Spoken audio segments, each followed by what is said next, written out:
Hello, friends. It is MG, and welcome to another edition of the Reimagine You Lab Podcast. And I just want to thank you, as I always do when we come on the show, because I am so energized by the fact that we have people tuning in every week. 13,000 of you on YouTube, 10,000 of you guys on Instagram. And I am always delighted because I always have somebody amazing that joins me each week talking about some type of change. So if you haven't already, grab something to drink, grab a notebook and a pen, because I'm telling you, it's going to be amazing. Now, before we get started today, I want to make sure that if you haven't already, hit the subscribe button, because I don't want you to ever miss an episode. So make sure that you subscribe, and make sure you let a friend, a colleague, a family member, a neighbor know that the Reimagine You Lab podcast has something good for you every week. So, all right, guys, that's it. Just wanted to get all of the preliminaries out of the way because the conversation is going to be good today. And I'm excited because I've got the wonderful Melissa Cancel, who actually is a neighbor for real, because she's very close to me. So, Melissa, how are you today? I'm great. How are you? I am doing fantastic. Well, Melissa, this is that time in the show where I'm going to toss the ball to you to tell them who you are, where you're at, what you do, and how you do it. So, Melissa, it's on you. Great. Thank you.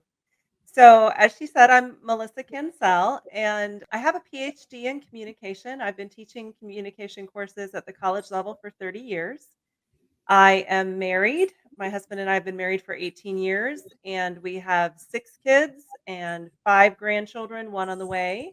We Ooh. also have a grand cat named Loki and a grand turtle named Bob. So we have some pretty interesting experiences in our lives. And after 30 years of teaching college, I'm now transitioning to owning my own business, which is called the Communication Doc. And my passion is to help committed married couples to improve their communication skills, reduce conflict, and have the kind of fulfilling, satisfying marriages that they've always wanted and maybe sometimes had, but not ever really been able to maintain. So Ooh. that's where I am and who I am and what I'm doing. I love it. I love it. I love it. So, Melissa, when we talk about communication, I mean, that's so big and so broad. How did you, when you were deciding, like, hey, what am I going to do? What when people say, or when someone asked you when you were a young girl, hey, how are you going to spend your life? You've been doing communication for 30 years. How did you decide? Well, when I was younger, I was one of those people everyone always came to with problems.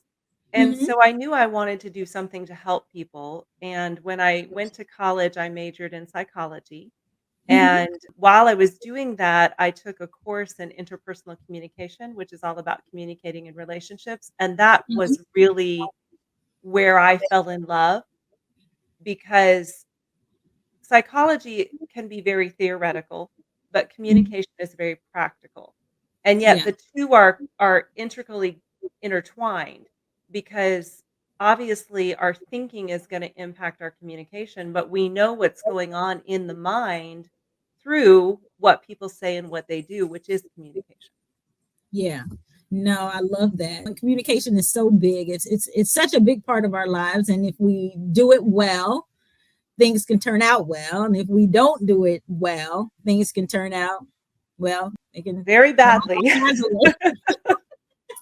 Well, no, and you know what, and I think it's so important because, especially now in the times and such that we live in, I think communicating it's just a big piece, and especially with relationships and all types of relationships. So when you think about, I always ask the question, what's the biggest change that changed you? So, what was that biggest change maybe that changed you? Well, I actually have thought about this quite a bit, and I probably have two. I don't know if I can do 2, but the first You one can would do two. okay. The first one would be getting married. I had always wanted to get married. I had always Mhm. wanted to have 5 or 6 kids. I thought that right out of college I would get married, and that didn't happen. It turns out I didn't get married until I was 34, and Mhm. then I married a man that I actually was friends with in high school. Oh, We met really? in Yes, we met in ninth grade, and he had a crush on me, but at the time I was not interested. In fact, funny little story, I lived 1 block away from the school where we attended, and he at one point had put a love letter in my mailbox and sat across the street on a mound of dirt, apparently waiting for me to get the note and come running out into his arms, telling him I felt the same way. But my dad got home first and got the letter and, That's eventually gave great. it to me, but he wasn't super happy with the whole idea, so Ah, yeah, so that's our backstory, but our lives took us in very different paths. I did my undergraduate degree and then my master's and then my doctorate. He ended up getting married, joining the military, having a couple children. That marriage didn't work. He mhm, married again, had 3 more children. That marriage didn't work. And finally, God actually really got a hold of him and caused him to realize that he needed to change how he was living his life. And so mhm, he came kind of around full circle and we ended up reconnecting just as friends. I never mhm. thought I had ever waited 34 years to get married to marry someone who was twice divorced with 5 kids, but things happen in mysterious ways, and so They we got do. married.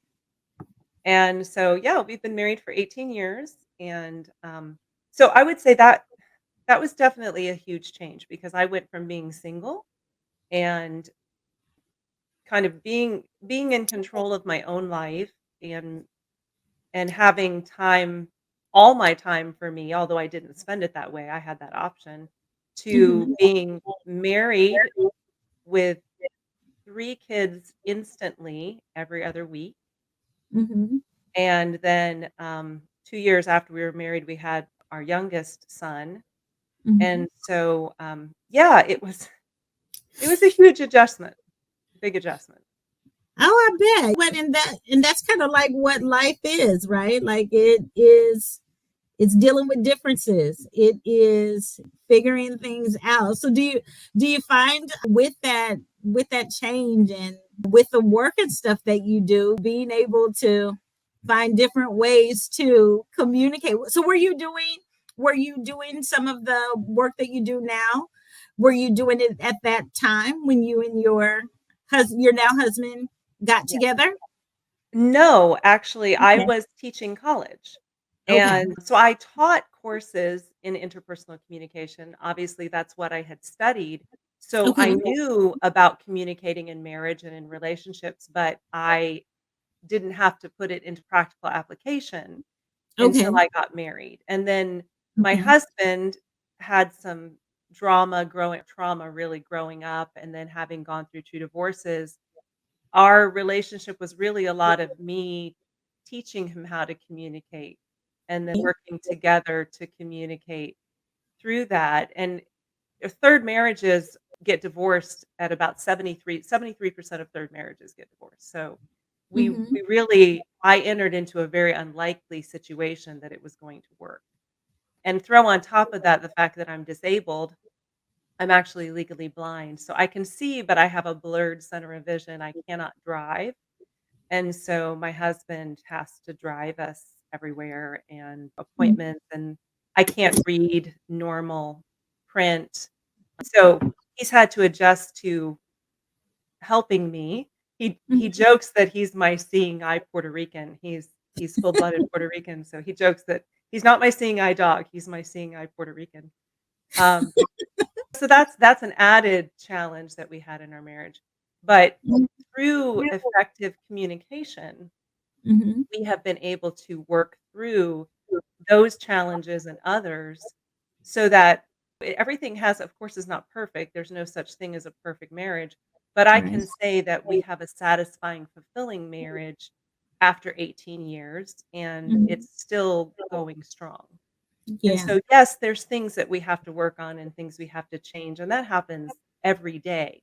But you wanna Mhm. get to the point where you're able to reach what I call a healthy marriage. That is, Mhm. yeah, if you're generally healthy, things are gonna go wrong now and then, but you know how to fix them, and Right. that's where we are. Yeah. No, you know what? I think that's good. And I think that's so important because a lot of times people don't they don't figure that part out. It's kind of like, hey, you're not listening to me. I don't hear you. Like there's stuff that's going wrong, and we just walk away or make different choices, right? But being able to say, hey, it's going to come with some challenges. It's going to be some differences. There's going to be some things that we are going to have to figure out. And if we can do that, then we can have that fulfilling and satisfying marriage. And I think that's so cool. I love that. Brian and I are we absolutely love that. I love talking to couples. So you know what, so as we're kind of diving in, and I love marriage stuff.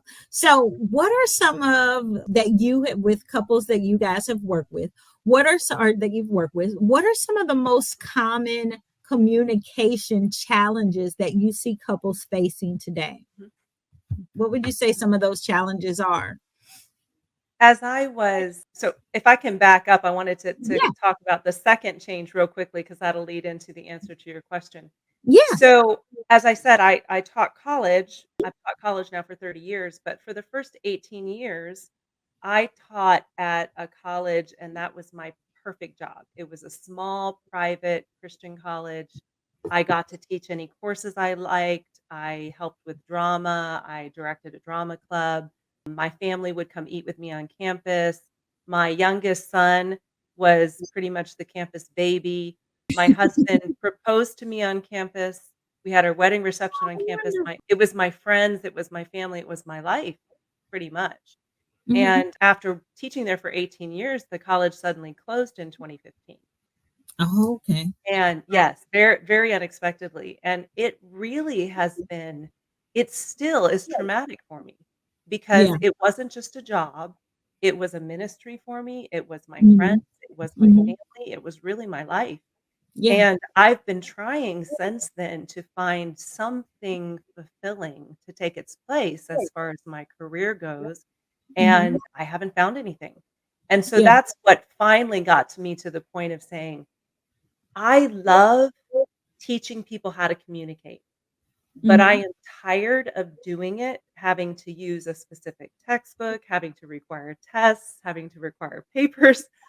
I want to Yeah. teach people in a way that I can make a genuine difference in their lives that I can see and they can see. So that's Yeah. what brought me to the point of starting the communication doc, which is my business. Yeah. And as I was starting that and thinking, well, who do I really want to help?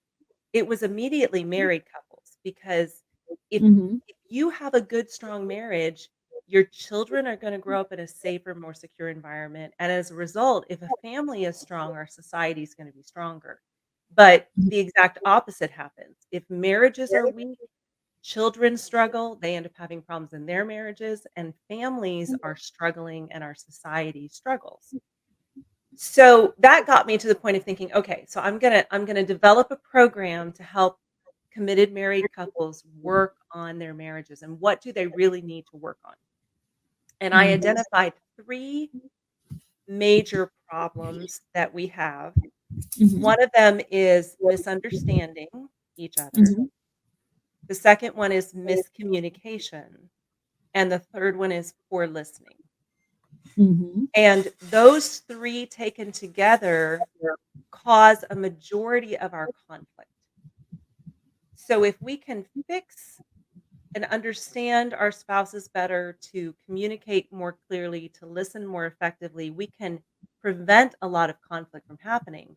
But then the conflict that does happen, we still have to know how to resolve that effectively. So I focus on conflict management skills. And one thing I've noticed is that um, we have kind of 2 extremes of how parents handle conflict and then therefore how children learn how to handle conflict. You have the one extreme of parents who generally get along, and when they have conflict, they hide it behind closed doors. So their kids never see how to deal with conflict effectively. And when they get Mhm. married, they start having conflict and they think, my parents never fought. Why are we fighting all the time? When in reality, their parents did fight. They just didn't let the kids see it. So the kids never learned how to handle it.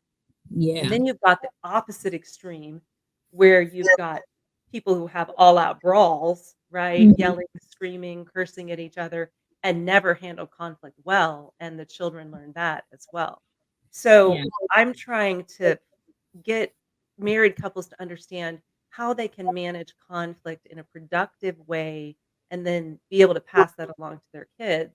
And then the last component of my program has to do with maintaining intimacy because in our busy stressful lives, boy, do we struggle with staying connected, right? I mean, we have so Mhm. many things that are pulling us in every direction that our marriage stops being a priority. And when our marriage stops being a priority, we're going to have problems.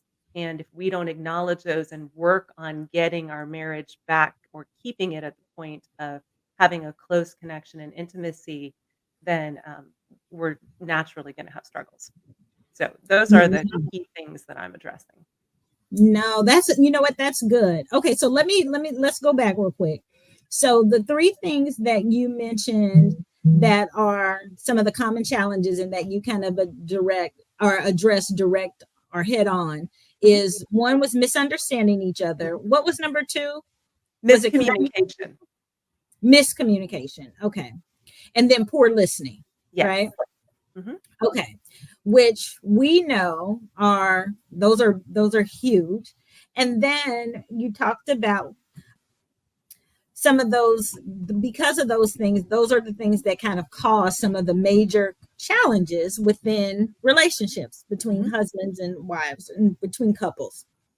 And then you also kind of mentioned something that I thought was is really huge is when there is a conflict and you've got children within the home, either there is no model because the parents hide when they're fighting or in having a conflict, or the model that they show is a bad model, which they're the all out brawl, I think is how you refer to it, and they show them all of the worst kinds of ways to show how they deal with the conflict. You know what, it's funny, it's funny, but it's not funny that sometimes what you see, and you do, because what there's a phrase called Morse caught than taught. Like you don't really give instruction on that. It's Mhm. just what's presented, and then whatever is presented is typically what is produced. And Exactly. when people just kind of move in that same direction. When you are working with individuals and couples and things, are most people referred to, or how do I identify how, if for those who are listening, because I think sometimes people think, oh, we're doing okay, things are fine in the relationship. How would individuals who may be listening in Mhm. identify whether or not they need to see the communication doc? I would say that if you feel like you fight a lot, but you never resolve issues, if you Mhm. feel like you used to be close and you no longer are, you're just existing in your marriage. Now, I should preface that by saying my goal is to deal with couples who really are committed to their marriage and wanna make it work. Um, Mhm. I think Yeah, that by that's the good. time you get to the point of considering divorce, you have built some habits and patterns that may need more assistance than what simply correcting your communication skills can provide. So Mhm. I want couples who are committed to their marriage, they wanna make it work, but they're frustrated. They're frustrated because they don't have a sense of fulfillment. They don't feel satisfied in their marriage. They feel disconnected from their spouses. They feel like their spouses don't understand them. When they try to communicate, it's not getting through. Again, you fight all the time but never seem to resolve anything. You're not close like you used to be. You're just kind of existing in the same house together and living life, but it's not satisfying or fulfilling to you. I use the phrase, what I'm trying to do in my program is create half the distress and twice the delight. So Oh, I cut your like that. distress Half in the half distress. Hmm. and twice the delight. Cute. I like that. You know what? I think sometimes I know one of the things that I'd like to share with couples, especially whenever we're doing like premarital counseling, is don't wait on the cup to get half empty. Like sometimes it's good to supplement the relationship with just some good stuff, right? Like sometimes it's good to just invest in some things that'll be helpful, maybe even before you might need it. you know so I would tell anybody who may be listening in, like, hey, you know what, sometimes it seems like we're not necessarily connecting, like, or I'm saying something. I'll give you an example. My husband and I swear we're saying the same thing, but the way that we would say it would be different. It's almost like the way that we would take care of the kids. Like I remember I might leave on a Saturday. Or the very first time I remember my husband and son, and I think my son might have been like 9 or 10 months old. But me and my mom were out on a shopping day, and I'd left my son at home. And when I came back, my husband was watching football. It's football season, and my husband was watching football. My son he could walk, but he was still a little wobbly or whatever. But anyway, he had on a diaper. I think he had some Cheerios that was down in that diaper, and some was stuck to his back, and looked like I think he had eaten that day because he had food and stuff on the side of his face. I mean, like he was just a mess. I mean, in his little diaper, he just, I mean, he was a mess. When I got home, and I'm thinking, did you guys take a bath today? Did he take a bath? He didn't have his clothes on. I mean, like he just had on his diaper, but he was running around the happiest kid. When I got home, he was just as happy and running around. I mean, now me and dad have a different way of taking care of that little kid. He was completely happy. He was not, dad was in a good space. I mean, like he had all of his toys out. The house was crazy. Now, mom and dad have two totally different ways of taking care of baby on a Saturday. But baby was happy. He was safe. He was cared for. He had eaten. I could tell that he had eaten in the high chair as well as in his diaper. That's in his diaper. Yeah. But it was fine.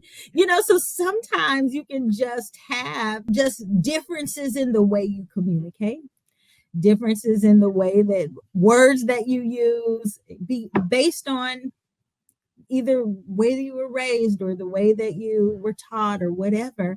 And sometimes it's just different. And a lot of those differences stem from men and women being different. That's one of the things I Absolutely. really focus on in my training is, Hmm. um, men and women think differently, we Hmm. communicate differently, we Hmm. listen differently, and Yeah. you can try to fight against it or you can accept it and Hmm. work around it, and that's what I try to do is help my clients to see, "Okay, this is the way it is, just Hmm. accept it, but this is what you can do to bridge that gap." That Yeah. gap between Mars and Venus, this is what you I can was do to thinking help about that. bridge that gap and be able to communicate despite the differences, because the differences are there. We all know it. And we Hmm. even will make fun of it sometimes, and yet those create a lot of conflict in marriage because Yeah. we know they're there, but we don't know how to work through them. Yeah. Yeah. No, I think you're spot on. And working through them is part of the interesting part of a relationship, because you've got to figure out how to work through it. I mean, that's the only way you get to 18 years or 27 years. That's how you do it, is working through it. When you're thinking about what does the role of active listening play? Like that was something that you have to learn. Like everybody does it, that you're not just born with active listening skills. I think those are things that you have to do. So how can couples navigate or learn active listening? I know that's one of the things that you had mentioned, poor listening. is Mhm. something that you kind of focus on, is one of your focus areas. So kind of how do you engage couples with that? Well, that's something that, again, I think comes back to gender, at least partly. As you Mhm. said, we need to train ourselves to do it. I'm Mhm. more naturally an active listener because I'm more empathetic. Mhm. But in general, men tend to listen primarily for the purpose of fixing, excuse me, whatever the problem is. And so because of that, they will only listen actively until they get enough information to solve the problem. And Mhm. at that point, then the active listening often shuts down. And so it depends. My suggestions for active listening depend on whether you're a male or a female. Um, Oh, okay, got it. but in general, one of the problems with all of us in listening is that we are inherently selfish. Mhm. I am more concerned about what I wanna say and what I'm thinking and what I have coming next than I am about the person in front of me that is talking to me. And that creates a lot of the problems we have in listening. That's why our minds drift. That's why we start planning our responses before we've heard other people out. That's why we interrupt other people. And so it really is a discipline in your mind where you have to say, this person is important to me. So I'm going to set aside my planning of what I want to say, and I'm going to set aside any triggers that that person might say that I want to jump on and start on my platform or are you back? And I'm Mhm. going to fully engage in this person and hearing them Mhm. out completely. And when you have that mindset, then active listening becomes really easy because it's your motivation, right? And Mhm. there are some things you can do to communicate your listening, like nodding your head and asking questions and those kinds of things. Those are strategies to communicate that you're actively listening. But at the Mhm. heart, the motivation for active listening has to come with me being more invested in the person I'm speaking with and hearing them out than in myself. Yeah. And that's challenging. Mhm. That is because you know what, you hear that a lot, like the things that you just suggested, like nodding your head and actively really just kind of sitting and not formulating your response, but waiting to listening for the understanding. But yeah, you really do have to intentionally do that. Um, so no, that's good. Good tips. Good tips for people to do.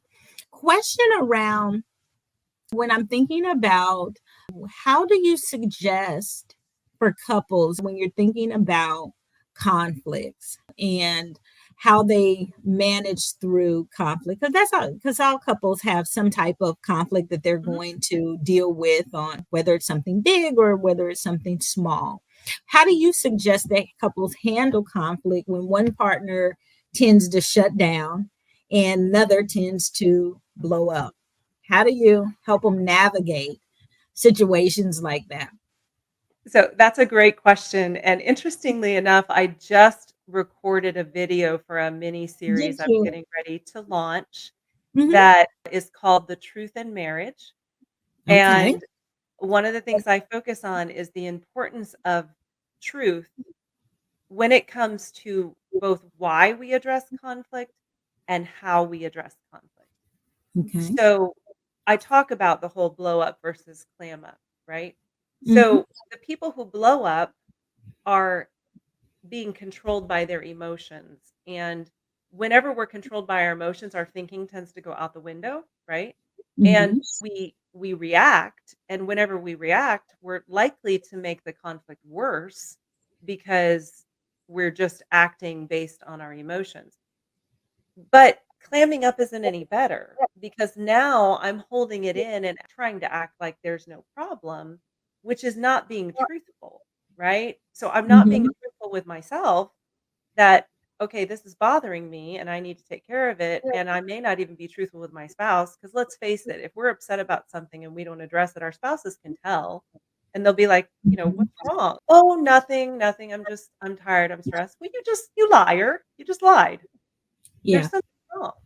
Yeah. Uh, but not every conflict, not everything that happens has to be a conflict, right? So Mhm. the other night, my husband kind of snapped at me about something. Well, he's been under a lot of stress at work. He doesn't normally communicate with me that way. And so that might be a situation where I can say, you know what? I know he's really stressed. This is not a habit. I'm just going to let love cover that. In the Mhm. Bible, there's a verse that says, love covers a multitude of sins. To sin. Mhm. And so there's times when I can say, okay, I can let love cover that. And a good test for that is, do I keep thinking about it? If I keep thinking about it, like, "Oh, he said that to me the other day. I can't believe he said that, or I can't believe he said it that way." If I keep thinking about it, well, I'm not letting it go. Then I need to address the conflict, right? If I can let it go and I don't think about it, it doesn't impact my interactions with him, well, then fine. I don't have to address it. So timing is really essential, I think, when it comes to managing conflict effectively. You don't wanna do it in the blow up moment because emotions are not going to allow you to handle conflict well. Um, Mhm. on the other side, though, you don't want to stick it in a gunny sack on your back until you've just finally had enough, and you're gonna grab that gunny sack and whack your spouse with it now, and it's like 3 months of offenses that you never addressed. Right. Yeah. No, that's good. That's so good. So good. All right. Well, you know what? I think it's so important. Like some of the things that you've shared are so good. And people need that. We need tools and resources to be able to keep their marriages strong. And communication is a big one. And so you have a master class that is going to be coming up very soon. So you want to share some details around when the master class is coming up and how people Sure. can get access to it? Yes. So, actually, I already did the master class, so it's already available. It's called 4 Thoughts That Will Destroy Your Marriage and Mhm. How to Overcome Them, of course. I'm not just gonna tell you, "Oh, don't think these." I actually give specific steps on how you can address these thoughts, and the thing about these thoughts, I'll just give you an example. One of them is, "My spouse is not living up to my expectations." That's something that every person who has ever been married thinks frequently. Maybe not all the time, but it's so easy to allow our expectations of our spouse to become unrealistic. And when that Mhm. happens, that creates discontent in our marriages. So, what do we do about that? Well, obviously, you should have some expectations of your spouse, right? I mean, you made a commitment in marriage, so there's some expectations that I should have. So, I have to think about, well, what am I expecting? And what of Mhm. those expectations is realistic? What is not? And then what can I do about those unrealistic expectations? There might be some things that, while maybe are not inherent in my marriage vows, I still would like my husband to work on. Well, there are Mhm. ways that I can approach him about that. So there's 4 different thoughts I talk about in this master class, and then I give specific steps on how you can work through correcting your thinking without having to give up, everything in the marriage, right? It's not, the idea is not like, "Oh, you just settle for whatever happens." No, Yeah. because that's not gonna create a healthy, satisfying marriage.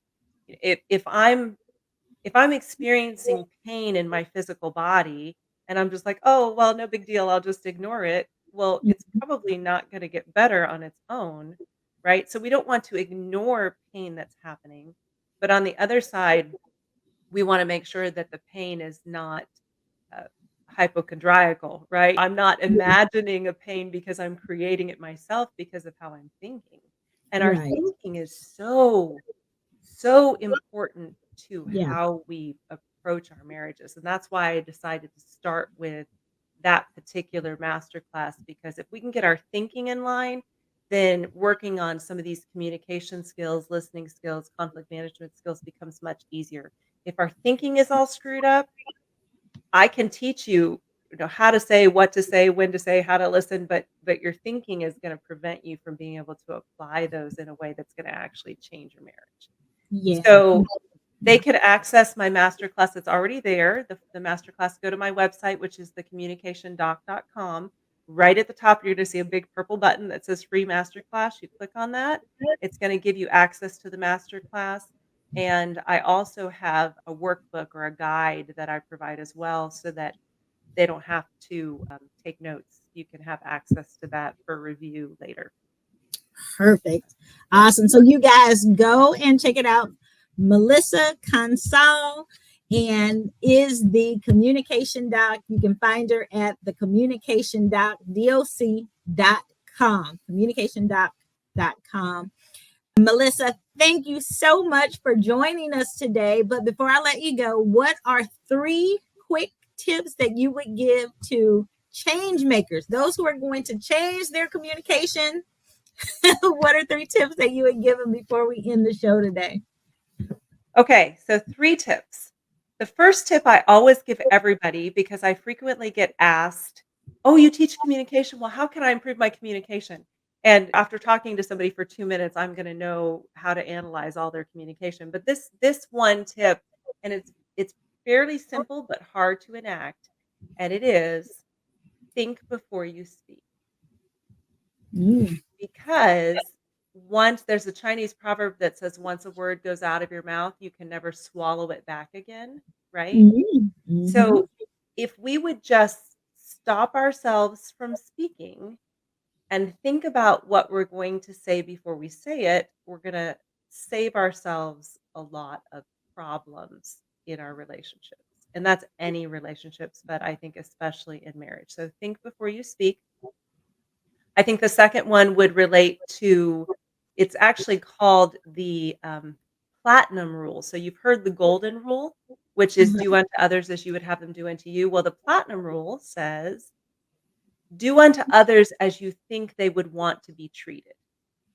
Mm, And this is important because the golden rule still focuses on me. I'm going to treat you the way I would want to be treated. But what if that's not how you want to be treated?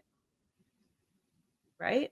yeah, So this that's allows good. us to take in cultural differences, gender differences, background differences, and think, okay, so I'm going to treat that person the way they would want to be treated. Well, how do I know what that is?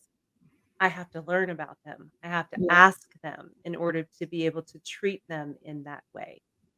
So that Mhm. would be the platinum rule, do unto others as they would want you to do unto them or as they would want to be treated. And I think my third one would be, and this will be a little bit of a pitch for my upcoming mini series, that my mini course I'm going to do on truth. But we all say we value the truth. I want people to be truthful with me, but do we really? How truthful are we with other people? And I'm not saying you have to tell everybody everything you're thinking, but truth requires vulnerability. And if Mhm. we're going to maintain healthy, intimate relationships, we have to continue to open up and share ourselves with other people, even if what we're sharing is negative or potentially harmful. If you've ever seen the movie Shrek, he talks about how he's like an onion, that if you peel away all the layers, you get to the smelly core. And Mhm. sometimes the truth is that The smelling smelly part. stuff we like to ignore and hide. But for relationships to really be intimate, you don't have to share everything, but you do have to be willing to be truthful about yourself and let other people in order to form those kinds of relationships that are not only healthy, but that are going to be meaningful and last Yeah. your lifetime. No, I think that's so good.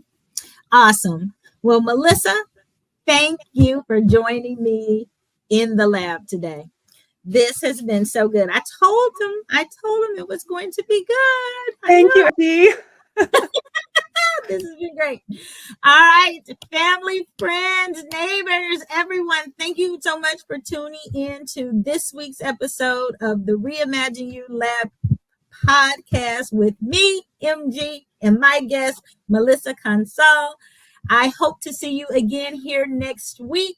Episodes drop every Friday, so look here again next week. And if you haven't subscribed, don't forget to hit the subscribe button and don't forget to like, follow, and share this episode. Love to see you here again next week. Until then, I'll see you later.